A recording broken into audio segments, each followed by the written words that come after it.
A very good morning dear aspirants. Byju's के government exams prep channel में आप सभी का हार्दिक स्वागत है। दोस्तों, इस लेक्चर में हम चर्चा करेंगे this day in history segment की, जहां हम आपके सामने प्रस्तुत करते हैं इतिहास से संबंधित उन सभी फैक्ट्स और महत्वपूर्ण घटनाओं को जो आपकी इन आने वाली गवर्नमेंट परीक्षाओं के दृष्टिकोण से बेहद इंपॉर्टेंट हैं। Along with this, lecture के अंत में we will share some very important practice questions with you. All these questions will be based on the facts that we discuss in this lecture today. तो आप अवश्य ही आज के सभी फैक्ट्स को ध्यान से समझते हुए इन प्रश्नों के उत्तर करने का जरूर प्रयास कीजिए। इनके आंसर्स आप निरंतर शेयर कीजिए हमारे साथ इन द कमेंट सेक्शन, क्योंकि इनके लगातार अभ्यास से भी आपको इन सभी एग्जाम्स में बहुत लाभ मिलेगा।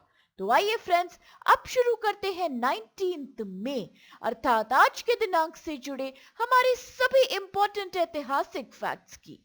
The very first fact of today is associated with 1904 अर्थात 1904, जब Indian pioneer industrialist Jamshedji Tata had passed away अर्थात भारतीय अग्रणी उद्योगपति जमशेदजी टाटा का निधन आज के दिन हुआ था।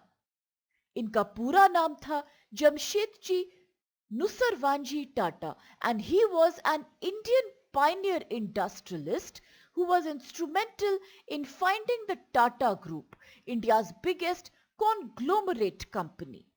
He established the city of Jamshedpur as well, जो कि वर्तमान समय में झारखंड राज्य में स्थित है। यह न कि सिर्फ झारखंड की सबसे ज्यादा पॉपुलस सिटी है, परंतु it is also the first planned industrial city in India. अक्सर इसे टाटा नगर भी बुलाया जाता है।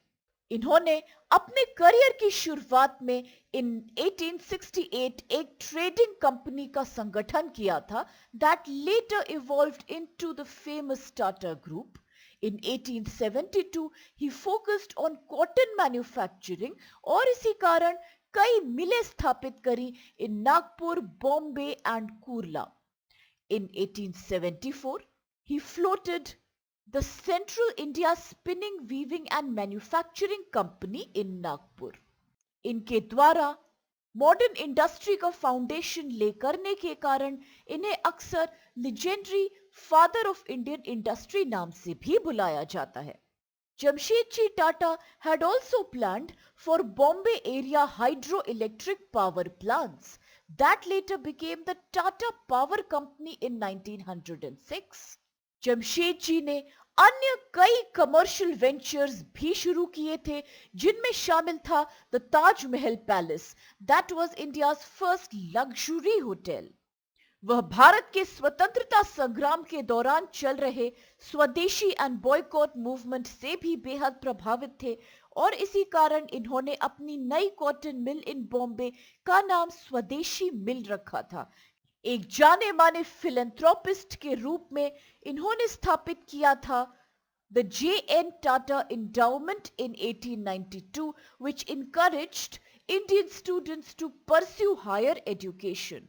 In 1898, he donated land for a research institute in Bangalore, अर्थात Bengaluru, and his sons ultimately established the Indian Institute of Science there in 1911. और अब इसके साथ आइए चल के देखते हैं अगला फैक्ट कौन सा है आज का। ये संबंधित है 1913 अर्थात 1913 से, जब the 6th president of India Neelam Sanjiva Reddy was born अर्थात भारत के छठे राष्ट्रपति नीलम संजीव रेड्डी का जन्म आज के ही दिन हुआ था। He was the 6th president of India who served from 1977 to 1982. इनका संबंध आंध्र प्रदेश राज्य से था और before becoming the president he had served as the deputy chief minister of Andhra Pradesh state in 1953 first, and then he also served as the first chief minister of Andhra Pradesh during 1956 to 1960.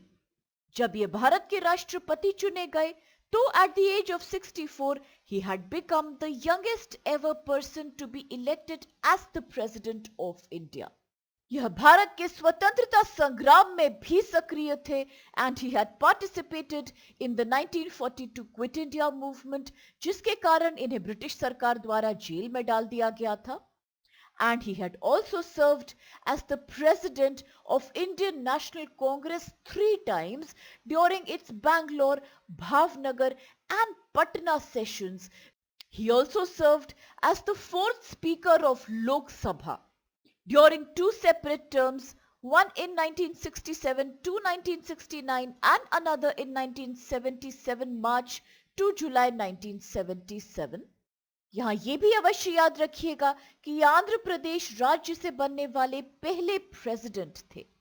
इनके बारे में एक और बात विशेष है कि यह बिना किसी प्रतियोगिता के भारत के राष्ट्रपति चुने जाने वाले पहले व्यक्ति बने और निर्विरोध चुने जाने वाले एकमात्र राष्ट्रपति बने थे. इनके द्वारा लिखी गई एक किताब भी बेहद प्रसिद्ध है, the name of which is without fear of favour, Reminiscences and Reflections of a President, and this was published in 1989. इनका राष्ट्रपति के पद पे उत्तराधिकार किया था ज्ञानी जैल सिंह ने, who in turn had become the 7th President of India. और अब इसके साथ आइए देखते हैं अगला फैक्ट आज का, जो कि संबंधित है 1934 से, जब famous writer Ruskin bond was born, अर्थात प्रसिद्ध लेखक रस्किन बॉन्ड का जन्म आज के ही दिन हुआ था. He is an Indian author of British descent. इनका जन्म कसौली में हुआ था in the Punjab states agency during the British India, और इन्होंने अपना अधिकतर जीवन मसूरी और देहरादून शहरों के बीच में व्यतीत किया, which is situated in modern day state of Uttarakhand. London में समय व्यतीत करने के दौरान इन्होंने अपनी पहली किताब लिखी जिसका नाम था the room on the roof, जो कि एक सेमी ऑटोबायोग्राफिकल कहानी थी इनके अपने एक्सपीरियंसेस या अनुभवों पर आधारित. भारत वापस आने के पश्चात उन्होंने कई न्यूज़पेपर्स और मैगजीन्स में अपने आर्टिकल्स कंट्रीब्यूट किए और वर्ष 1963 में उत्तराखंड में स्थित हिल स्टेशन मसूरी में सेटल हो गए. उनकी किताब रूम ऑन द रूफ और इसके सीक्वल द वेग्रेंट्स को एक वॉल्यूम में कंबाइन करके पेंगुइन इंडिया ने पब्लिश किया था इन 1993, जिसके पश्चात से इन्हें बेहद पब्लिसिटी और फॉलोइंग प्राप्त हुई. उनकी अन्य प्रसिद्ध किताबें हैं Ghost Stories from the Raj, A Season of Ghosts, The Blue Umbrella, Lone Fox Dancing, The Kashmiri Storyteller. इसके अलावा भी The Road to the Bazaar, Strangers in the Night, The India I Love and Funny Side Up. अगर बात करें इनकी पहली children's book की तो ये थी एंग्री रिवर, और इनकी ऑटोबायोग्राफीज अर्थात आत्मकथाएं थी scenes from a writer's life as well as lone fox dancing my autobiography. इनकी अधिकतर नॉवेल्स और short stories are influenced by life in the hill stations which he spent at the foothills of Himalayas, जहां उन्होंने अपना अधिकतर बचपन का समय भी व्यतीत किया था. और इनके द्वारा क्रिएट किया गया फिक्शनल कैरेक्टर जिसका नाम था रस्टी, ये भी बेहद प्रसिद्ध हुआ. यह इनकी कई कहानियों में रिपीटेडली पाया जाता है. इनके सभी योगदानों के लिए इन्हें भारत सरकार द्वारा कई प्रतिष्ठित पुरस्कार मिले, जैसे कि Sahitya Akademi award in 1992, Padma Shri in 1999 and Padma Bhushan in 2014. In fact इनकी कई नॉवेल्स और स्टोरीज को इंडियन फिल्म सिनेमा की कहानियों में भी अडैप्ट किया गया है. विद दिस अब चल के देखते हैं अगला फैक्ट, जो कि संबंधित है 1938 के साथ, जब famous Indian actor, film director and playwright Girish Karnad was born, अर्थात भारतीय अभिनेता, फिल्म निर्देशक और नाटककार गिरीश कर्नाड का जन्म आज के ही दिन हुआ था. गिरीश कर्नाड एक भारतीय अभिनेता, कन्नड़ भाषा में लेखक, नाटककार और रोड्स स्कॉलर थे, जिन्हें मुख्य रूप से दक्षिण भारत सिनेमा और बॉलीवुड में इनके द्वारा किए गए काम के लिए याद किया जाता है। इनका संबंध महाराष्ट्र राज्य से था। After working with the Oxford University Press in Chennai for 7 years, उन्होंने शुरू किया अपना writing career on a full time basis. जब वह मद्रास में थे, then he got involved with the local amateur theatre group, the Madras Players, जो कि चेन्नई का oldest English language theatre group था। इसके अलावा भी इन्होंने कई महत्वपूर्ण पदों पे काम किया, जैसे कि he served as the director of Film and Television Institute of India from 1974 to 75. He was the chairman of Sangeet Natak Academy from 1988 to 93. And इन्होंने डायरेक्टर ऑफ नेहरू सेंटर के रूप में भी काम किया, as well as in the ministry of culture in the Indian High Commission in London during 2000 to 2003. वह एक प्रसिद्ध नाटककार के रूप में भी जाने जाते हैं और कन्नड़ में लिखे गए इनके कई नाटकों का अंग्रेजी और कुछ अन्य भारतीय भाषाओं में अनुवाद किया गया है। Kannada was always his choice of language while creating plays and stories. इनके द्वारा लिखे गए कुछ जाने माने लोकप्रिय प्लेज हैं Tughlaq, हयावादना, Naga Mandla, and some of these were also adapted as books. इन्हें कई पुरस्कारों से सम्मानित किया गया था for all his contributions such as the संगीत नाटक Academy Award and वार्थुर Navya Award. Apart from that, Padma Bhushan पुरस्कार भी इन्हें प्रदान किया गया था। In 1992, he was a winner of Jnanpith Award in 1998 as well as साहित्य Academy Award in 1994. और अब इसके साथ आइए चल के देखते हैं कि कौन से क्वेश्चंस आज हमारे साथ हैं। The very first question is, who had served as the first chief minister of Andhra Pradesh state, अर्थात आंध्र प्रदेश राज्य के पहले मुख्यमंत्री के रूप में किसने भूमिका निभाई थी? ऑप्शंस है A Neelam Sanjiva Reddy, B PV Narasimha Rao, C BD Jatti या D Damodaram Sanjivayya. The next question is, who had become the youngest person ever to be elected as the president of India, अर्थात भारत के राष्ट्रपति चुने जाने वाले सबसे कम उम्र के व्यक्ति कौन बने थे?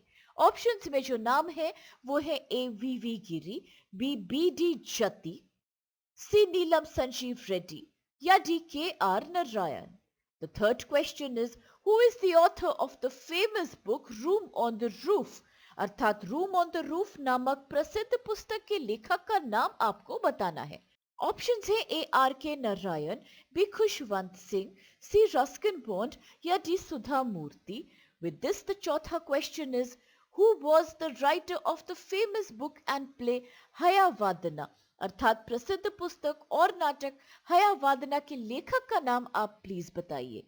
ऑप्शंस है A B V Karanth, B Girish Karnad, C Vijay Tendulkar या डी अनंत नाग। आज का पांचवा प्रश्न है, who is regarded as the father of Indian industry, अर्थात भारतीय उद्योग का जनक किसे माना जाता है? ऑप्शंस में कुछ नाम है जैसे कि ए दोराबजी टाटा, बी जमशेद जी टाटा, सी रतन जी टाटा या D Naval Tata. With this आज का सिक्स्थ और आखिरी प्रश्न है, Which city was founded by Jamshedji Tata? वो कौन सा शहर है जो जमशेदजी टाटा के द्वारा स्थापित किया गया था? ऑप्शंस है ए धनबाद, बी रांची, सी जमशेदपुर या डी रायपुर। और अब इन सभी इंपॉर्टेंट क्वेश्चंस और कुछ बेहद लाभदायक फैक्ट्स के साथ आज के इस सेशन को हम यही समाप्त करते हैं, इस आशा के साथ कि आप सभी को इससे बेहद लाभ प्राप्त होगा। फ्रेंड्स, अगर आपको वीडियो पसंद आए तो प्लीज चैनल को लाइक, शेयर और सब्सक्राइब अवश्य कीजिए और इन सभी प्रश्नों के उत्तर निरंतर शेयर कीजिए हमारे साथ in the comment section. With this, thank you so much to all of you. Please stay safe and have a great day.